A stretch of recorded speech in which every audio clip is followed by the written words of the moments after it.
नमस्कार साथियों, मैं हरिओम पांडे एक बार फिर अपने चैनल सारा लर्निंग पॉइंट पर आप सभी का स्वागत करता हूं। रोज़ की तरह एक बार फिर हम डेली हिस्ट्री से रिलेटेड कुछ महत्वपूर्ण तथ्यों की विस्तृत चर्चा के लिए आप लोगों के सामने हाजिर हैं। शुरू करते हैं आज के अपने पहले पॉइंट को। पहले पॉइंट में हम लोग आज बात करेंगे प्रमुख दिवस की। आज ही के दिन संयुक्त राष्ट्र संघ ने विश्व प्रेस स्वतंत्रता दिवस की घोषणा 1993 में की थी। यहाँ प्रेस की स्वतंत्रता से तात्पर्य अभिव्यक्ति की स्वतंत्रता से है। प्रेस की स्वतंत्रता से तात्पर्य अभिव्यक्ति की स्वतंत्रता से है।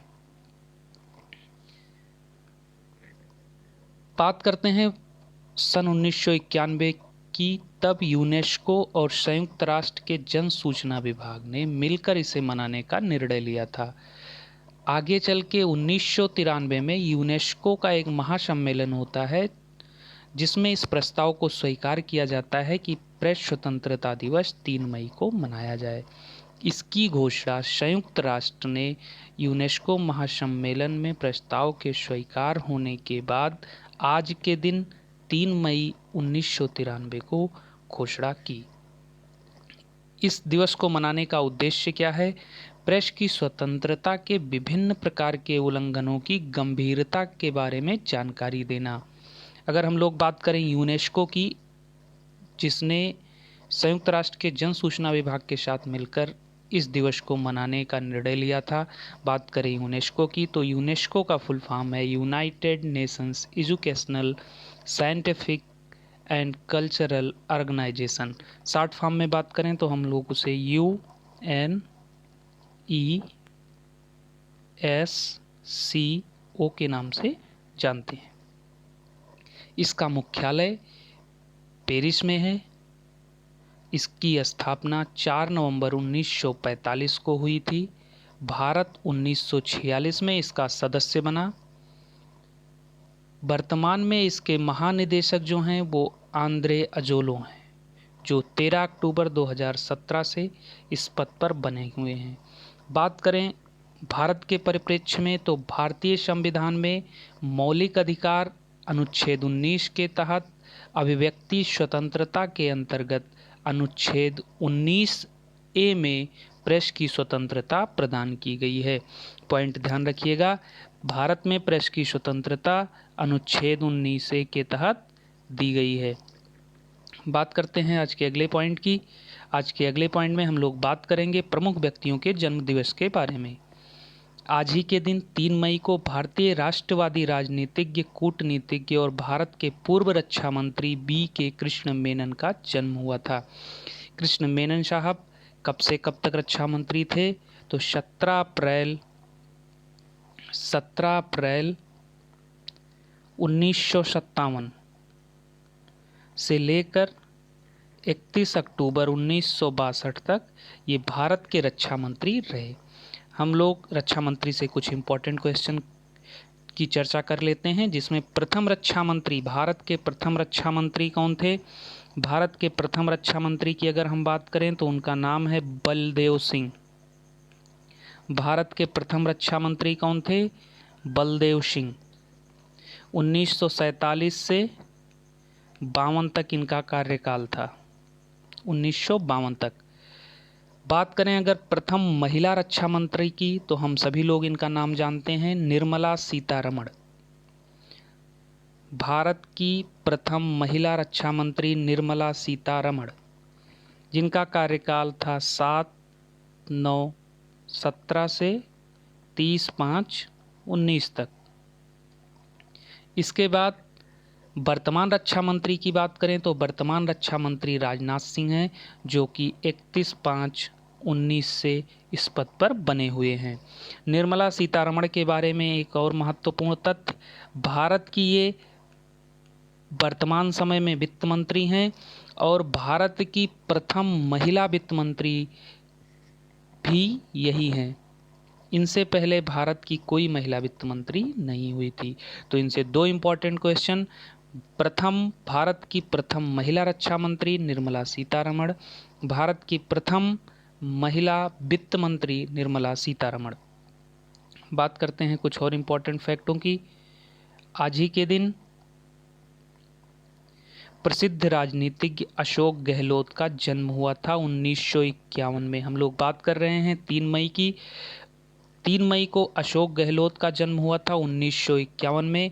अशोक गहलोत वर्तमान में राजस्थान के मुख्यमंत्री हैं। ये जोधपुर चुनाव क्षेत्र के सरदारपुरा एक एरिया है, वहाँ से ये विधानसभा सदस्य हैं। ये भारतीय राष्ट्रीय कांग्रेस के सदस्य हैं। बात करें अगर राजस्थान की, तो राजस्थान की राजधानी जयपुर है और क्षेत्रफल के आधार पर यह भारत का सबसे बड़ा राज्य है। अरावली चोटी यहीं पर है, जो कि विश्व की पुरातन चोटियों में जिसका स्थान है। कलराज मिश्र इसके गवर्नर हैं वर्तमान समय में। अशोक गहलोत से इतना पॉइंट हम लोगों ने जान लिया। बात करते हैं अगले पॉइंट की।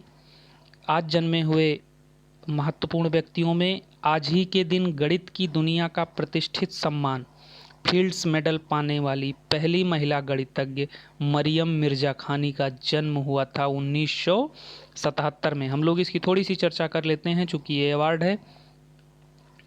ये जो फील्ड मेडल है, फील्ड मेडल ये गणित के क्षेत्र में नए खोज के लिए दिया जाता है। नए खोज के लिए, गणित में नए खोज के लिए इस अवार्ड को दिया जाता है। अभी हम लोगों ने जिसका नाम लिया मरियम मिर्जा खानी का, उनको 2014 में ये पुरस्कार प्रदान किया गया था। फील्ड मेडल प्राप्त करने वाली वह पहली महिला थी। गणित के क्षेत्र में, मैथमेटिक्स में फील्ड मेडल को नोबेल के समकक्ष माना जाता है, या कहिए गणित का नोबेल फील्ड मेडल को ही माना जाता है। पहली बार भारतीय मूल की पहली गणितज्ञ मंजुल भार्गव को भी 2014 में ये अवार्ड दिया गया था। अर्थात 2014 में 2 लोगों को फील्ड्स मेडल का अवार्ड दे दिया गया था, जिसमें पहली महिला मरियम मिर्जा खानी और दूसरी भारतीय मूल की पहली गणितज्ञ मंजुल भार्गव थी। हालांकि बाद में 2018 में वे भी दूसरे भारतीय मूल के गणितज्ञ जिनका नाम अक्षय वेंकटेश है, उनको भी ये अवार्ड दिया गया था। गणित के क्षेत्र में एक और अवार्ड दिया जाता है, महत्वपूर्ण अवार्ड, उसका नाम है एबल अवार्ड। एबल अवार्ड भी गणित के क्षेत्र में प्रदान किया जाता है। यह भी गणित का एक महत्वपूर्ण अवार्ड है। तो यहाँ गणित के हमने 2 अवार्डों की चर्चा की, फील्ड मेडल और एबल। ये दोनों गणित के क्षेत्र में योगदान के लिए दिए जाते हैं। बात करते हैं आज के अगले पॉइंट की। आज के अगले पॉइंट में हम बात करेंगे प्रमुख व्यक्तियों के निधन की। आज ही के दिन 3 मई को भारत के तीसरे राष्ट्रपति डॉक्टर जाकिर हुसैन का निधन हुआ था 1969 में। पॉइंट ध्यान से सुनिएगा, इनसे जुड़ा हुआ इम्पोर्टेंट फैक्ट। ये भारत के पहले मुस्लिम व देश के तीसरे राष्ट्रपति थे। इनका कार्यकाल 1967 से और आज के दिन तक 3 मई 1969 तक था। 3 मई 1969 तक। इससे पहले इनके अगर राजनीतिक सफ़र की बात करें तो बिहार के राज्यपाल के रूप में ये 1957 से 1962 तक कार्यरत थे। 1962 में इन्हें भारत का उपराष्ट्रपति बनाया जाता है। 1962 से लेकर 1967 तक ये भारत के उपराष्ट्रपति रहे और 13 मई 1967 से 3 मई 1969 तक ये भारत के राष्ट्रपति रहे। अपनी मृत्यु तक इनका जन्म 8 फरवरी 1897 को हुआ था। इनसे जुड़ा सबसे इम्पोर्टेंट फैक्ट, भारत के पहले मुस्लिम व देश के तीसरे राष्ट्रपति। बात करते हैं आज के अगले पॉइंट की। आज के अगले पॉइंट में हम लोग इतिहास से संबंधित कुछ प्रमुख तथ्यों की बात करेंगे। आज ही के दिन स्वीडन, पोलैंड, ब्रेडेनबर्ग और ऑस्ट्रिया ने ओलिवा शांति समझौते पर दस्तखत 1660 में किया था। हम लोग अपने प्रीवियस वीडियो में ओलिवा शांति समझौते के बारे में विस्तृत चर्चा कर चुके हैं। जिसने भी ओलिवा शांति समझौता अभी तक नहीं समझा है वो प्रीवियस वीडियो में जाके इसको देख सकता है। ये समझौता एक शांति समझौता था जो कि 1655 से चले आ रहे युद्ध का अंत करता है। इसकी फुल एनालिसिस हम लोगों ने पिछले वीडियो में की है, प्रीवियस वीडियो में आपको मिल जाएगा, आप इसको देख लीजिएगा। बात करते हैं आज के अगले पॉइंट की। आज ही के दिन यूएस का पहला मेडिकल कॉलेज आज ही के दिन यूएस का पहला मेडिकल कॉलेज फिलाडेल्फिया 1765 को खुला था। फिलाडेल्फिया पेंसिल्वेनिया में है, जो कि यूएसए का एक स्टेट है। वहाँ पे पहला मेडिकल कॉलेज खोला गया था। भारत के परिप्रेक्ष्य में बात करें तो भारत का पहला medical college Kolkata medical college and hospital के नाम से कोलकाता में खोला गया था। टाइम था 1835। बात करते हैं आज के अगले पॉइंट, यूएसए की बात कर लेते हैं। यूएसए की राजधानी है वाशिंगटन डीसी, राष्ट्रपति हैं डोनाल्ड ट्रंप और मुद्रा है डॉलर। आज के अगले पॉइंट की बात करें तो आज ही के दिन दुनिया में भाप इंजन से चलने वाली पहली नियमित यात्री रेलगाड़ी 1830 से चलनी शुरू हुई। भारत के परिप्रेक्ष्य में अगर बात करें हम, चूँकि भारत के परिप्रेक्ष्य ही हम लोगों के लिए इम्पोर्टेंट है इसके लिए, तो भारत में सबसे पहली ट्रेन जो चली भाप इंजन वो 16 अप्रैल 1853 को चली। 35 किलोमीटर की डिस्टेंस इसने तय की। कहाँ से कहाँ तक की यात्रा इसने की? ये मुंबई के वोरीवंदर, जो कि वर्तमान में छत्रपति शिवाजी टर्मिनल है, वहाँ से ठाणे तक की दूरी इसने तय की थी।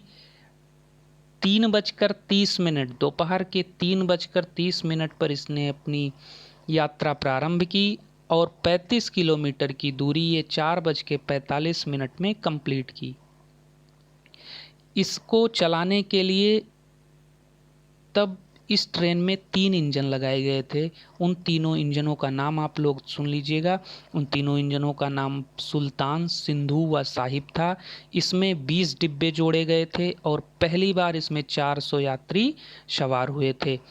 अगर इसके बात करें हम कि इसके लिए पटरी बिछाने का काम कौन किया था, तो कोलकाता में एक कंपनी की स्थापना की गई थी 1845 में ही, Great Indian Peninsula Rail Company की, जिसने इस रेल लाइन को बिछाने का कार्य 1850 से शुरू किया था, जिस पर भारत की पहली ट्रेन 16 अप्रैल 1853 को चली थी। मुंबई के शिवाजी टर्मिनल से ठाणे तक की दूरी इसने तय की थी 35 किलोमीटर। बात करते हैं आज के अगले पॉइंट की। आज के अगले पॉइंट में हम लोग बात करेंगे आज ही के दिन एथेंस विश्वविद्यालय की स्थापना हुई थी 1837 में। एथेंस जो कि ग्रीस की राजधानी है, यह एक यूरोपीय देश है। पूर्व में इसका नाम यूनान हुआ करता था। यहाँ के लोगों का हमारे भूगोल में भी, इतिहास में भी, हमारे संबंधित विषयों में भी ओरिजिन का काफ़ी महत्वपूर्ण है। एथेंस का इतिहास करीब 3000 साल पुराना है और ये ग्रीस का सबसे बड़ा शहर भी है, जहाँ पे 1837 में एक विश्वविद्यालय की स्थापना की गई थी। बात करते हैं आज के अगले पॉइंट की। आज के अगले पॉइंट में हम लोग चर्चा करेंगे आज ही के दिन नेताजी सुभाष चंद्र बोस ने 1939 में ऑल इंडिया फॉरवर्ड ब्लॉक की स्थापना की थी। अभी हमने पिछली वीडियो में ही चर्चा की थी, जब नेताजी सुभाष चंद्र बोस 1939 में कांग्रेस से इस्तीफा दिए थे। उसी के बाद 3 मई को कांग्रेस के अंदर ही इन्होंने 1939 में फॉरवर्ड ब्लॉक की स्थापना की थी। प्रेजेंट टाइम में भी ये फॉरवर्ड ब्लॉक इनकी पश्चिम बंगाल में एक छोटी पार्टी बन के रह गई है। हालांकि वर्तमान में इसके 2 भाग हो चुके हैं। अभी भी ये चुनाव में अपने प्रत्याशियों को वोट के लिए उतारती है और ये बाकायदे राजनीतिक पार्टी है, पर अब इसका अस्तित्व बहुत ही सीमित हो चुका है। बात करते हैं आज के अगले पॉइंट की। आज के अगले पॉइंट में आज ही के दिन विश्व युद्ध के बाद जापान में नया संविधान 1947 में लागू हुआ। विश्व युद्ध हम लोग बात कर रहे हैं विश्व युद्ध सेकंड की। विश्व युद्ध सेकंड कब से कब तक चला? विश्व युद्ध सेकंड या द्वितीय विश्व युद्ध 1 सितंबर 1939 से स्टार्ट हुआ माना जाता है और 2 सितंबर 1945 को ये समाप्त घोषित किया जाता है। हम सभी लोगों को पता है कि अमेरिका ने जापान पर द्वितीय विश्व युद्ध में 2 परमाणु बम गिराए थे। पहला परमाणु बम हिरोशिमा पर गिरा था। कब गिरा था? टाइम था 6 अगस्त 1945। 6 अगस्त 1945। और दूसरा गिरा था नागासाकी पर। दूसरा परमाणु बम गिरा था नागासाकी पर कब गिरा था? 9 अगस्त 1945 को, उसके 3 दिन बाद। हम यहाँ पर आपको एक इम्पॉर्टेंट फैक्ट देते हैं, हिरोशिमा पर गिरे बम को लिटिल बॉय नाम दिया गया। नाम ध्यान रखिएगा, कंपटीशन के हिसाब से इम्पॉर्टेंट है। हिरोशिमा पर जो 6 अगस्त 1945 को परमाणु बम गिरा उसका नाम था लिटिल बॉय नाम दिया गया, और नागासाकी पर जो 9 अगस्त 1945 को जो बम गिरा उसका नाम दिया गया फैट मैन। ये आप लोगों के लिए थोड़ा रुचिकर तथ्य होगा, नया भी होगा। बात करें अगर जापान की, तो जापान मुख्यतः 4 बड़े द्वीपों का देश है। हम लोग इसको मैप से समझ लेते हैं कि वो 4 द्वीप कौन कौन से हैं। ये मैप में आपको दिख रहा है जापान, ये पूरी एरिया है जापान की।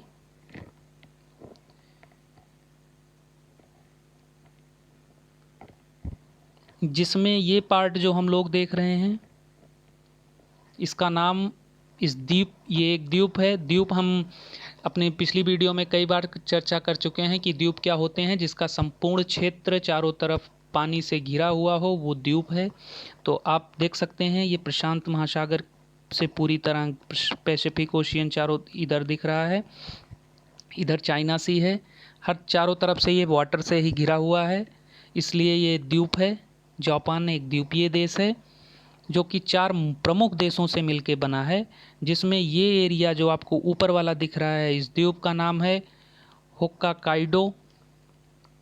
नाम क्या है? होक्काकाइडो। नाम ध्यान रखिएगा, परीक्षा में पूछ लिया जाता है, होक्काकाइडो। ये ऊपर वाला होक्काकाइडो। ये जो आपको ये एरिया दिख रहा है, ध्यान से देखिएगा, ये एरिया, मैं दूसरे मार्कर का यूज करता हूँ। ये एरिया जो आपको दिख रहा है, ये एरिया, इस एरिया को हम लोग, इस एरिया के द्वीप को हम लोग होन्शु नाम देते हैं, होन्शु। और ये जो छोटा सा एरिया यहाँ नीचे दिख रहा है, ये इतना बचा हुआ एरिया, इसको हम लोग नाम देंगे शिकोकू। शिकोकू। और ये जो लास्ट में पार्ट दिख रहा है, ये, इसका नाम हम लोग देंगे क्यूशू। क्यूशू अर्थात जापान मुख्यतः 4 प्रमुख द्वीपों से मिलकर बना है, जिसके नाम हैं होक्काकाइडो, होन्शु, शिकोकू और क्यूशू।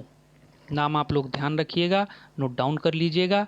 बात करें जापान की, तो जापान की राजधानी है टोक्यो। ये सॉरी, राष्ट्रपति नहीं, यहाँ पे प्रधानमंत्री होगा। जापान के प्रधानमंत्री हैं शिंजो आबे और यहाँ की मुद्रा है केन। अब हम लोग बात करते हैं अपने मेन पॉइंट की। मेन पॉइंट में नए संविधान की बात हुई थी कि जापान में नया संविधान लागू किया गया था। नया संविधान कैसे लागू किया गया?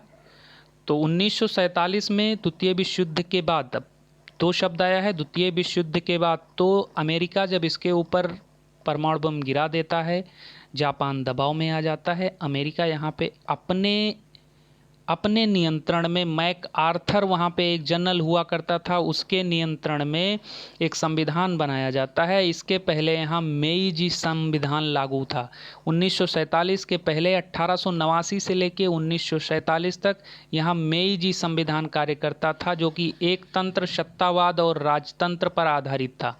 1947 के बाद जनरल मैक आर्थर के नेतृत्व में यहाँ का संविधान बनाया जाता है और 1947 में इसे लागू किया जाता है।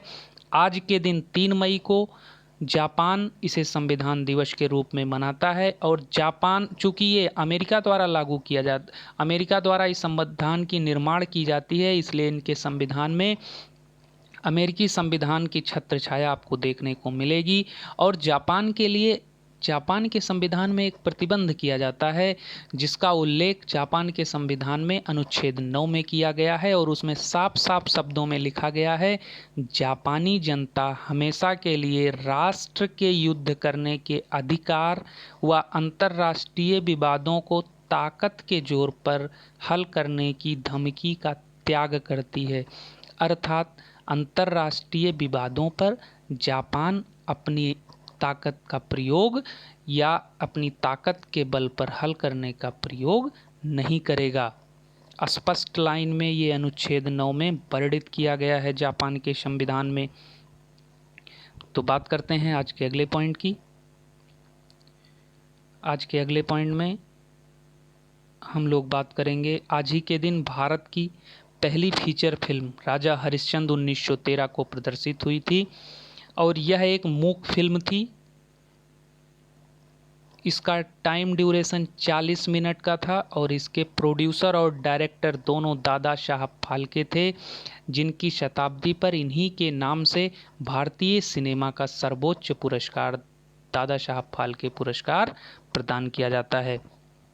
बात करते हैं आज के कुछ प्रमुख वन लाइनरों की, जिसमें आज ही के दिन कमांड एलन शेपर्ड ने 1961 में अंतरिक्ष में जाने वाले पहले अमेरिकी यात्री बने थे। अगले पॉइंट की बात करें तो यूरो को यूरोपीय मुद्रा के रूप में स्वीकार करने का यूरोपीय नेताओं का ऐतिहासिक फैसला 1998 में हुआ था। यूरो को यूरोपीय मुद्रा के रूप में स्वीकार किया गया था। जैसे यूएसए की मुद्रा डॉलर है, वैसे पूरे यूरोपीय समूह की मुद्रा क्या मान ली गई थी, यूरो। बात करते हैं अगले पॉइंट की। आज ही के दिन प्रसिद्ध जर्मन भौतिक शास्त्री वर्नर हाइजेनबर्ग को 1945 में गिरफ्तार किया गया था। हाइजेनबर्ग एक भौतिक शास्त्री थे जिन्होंने अनिश्चितता का सिद्धांत दिया था। क्वांटम यांत्रिक के ऊपर इनका सिद्धांत आधारित था। क्वांटम यांत्रिक के लिए 1932 में इन्हें नोबेल पुरस्कार दिया गया था। इनको गिरफ्तार इसलिए किया गया क्योंकि द्वितीय विश्व युद्ध के समय ये जर्मनी के प्रमुख परमाणु वेपन प्रोजेक्ट के प्रमुख वैज्ञानिक थे। इसी के चलते इन्हें 1945 में गिरफ्तार किया गया था। बात करते हैं अगले कुछ ऑनलाइनरों की। आज ही के दिन टाटा स्टील लिमिटेड को ब्रिटेन में कोयला खनन करने का पहला लाइसेंस 2008 में प्राप्त हुआ था। टाटा स्टील लिमिटेड, जिसको हम लोग अभी टिस्को के नाम से जानते हैं, ये वर्ल्ड की 5वीं सबसे बड़ी इस्पात कंपनी है, जो भारत की सबसे बड़ी इस्पात कंपनी है। इसका मुख्यालय या मेन सेंटर जहां से ये कार्य करती है वो जमशेदपुर झारखंड में है। वर्तमान में इसके एमडी और सीईओ पीबी नरेंद्रन है। बात करते हैं अगले पॉइंट की। आज ही के दिन चीन में लगभग 16 करोड़ साल पुराना डायनासोर का जीवाश्म 2013 में मिला था। बात करते हैं अगले पॉइंट की। आज ही के दिन 1919 में अमानुल्लाह खान द्वारा ब्रिटिश भारत पर आक्रमण, जिससे एंग्लो अफगान युद्ध की शुरुआत हुई थी। हम लोग बात कर रहे थे 1919 की। बात करते हैं हम अपने वीडियो में शामिल कल के प्रश्न का उत्तर देने वाले मिस्टर जयशंकर तिवारी जी को, जिन्होंने लिम्पोपो बिल्कुल सही उत्तर दिया था। कल का हमारा प्रश्न था, मकर रेखा को 2 बार काटने वाली नदी कौन सी है? सही जवाब है लिम्पोपो। कल हमने अपनी वीडियो में तीनों नदियों की बात की थी जो कि तीनों रेखाओं को काटती हैं। भूमध्य रेखा को काटने वाली नदी कांगो जायरे है, जो भूमध्य रेखा को 2 बार काटती है। मकर रेखा को काटने वाली 2 बार नदी लिम्पोपो है और कर्क रेखा को 2 बार काटने वाली नदी माही नदी है, जो कि भारत में है। हम आज के प्रश्न की बात करें तो आज का प्रश्न है, जापान कौन कौन से प्रमुख आइलैंडों से मिलकर बना है? आइलैंड का हिंदी में अर्थ द्वीप होता है। अभी हमने अपने वीडियो में चर्चा की है। आप लोग अपना आंसर कमेंट बॉक्स में ज़रूर पिन करें, हम आपको अपने वीडियो में पिन करेंगे। आप लोग इससे संबंधित पीडीएफ हमारे टेलीग्राम चैनल को ज्वाइन करके भी प्राप्त कर सकते हैं। जीके भाई हरिओम पांडे सर, वहाँ सर्च कीजिए, सब्सक्राइब कीजिए, आपको पीडीएफ वहाँ पे इसका संपूर्ण पीडीएफ आपको अवेलेबल मिलेगा। आशा करते हैं आज का सेशन आप सभी लोगों को पसंद आया होगा। अगर वीडियो पसंद आई है तो वीडियो को लाइक करें, शेयर करें, चैनल को सब्सक्राइब करें, जिससे नियत समय पे आपको कल फिर दोबारा वीडियो हमारी मिल जाए। तो ठीक है, आज के लिए इतना ही। मिलते हैं कल कुछ और रोचक तथ्यों के साथ। तब तक के लिए जय हिंद, जय भारत।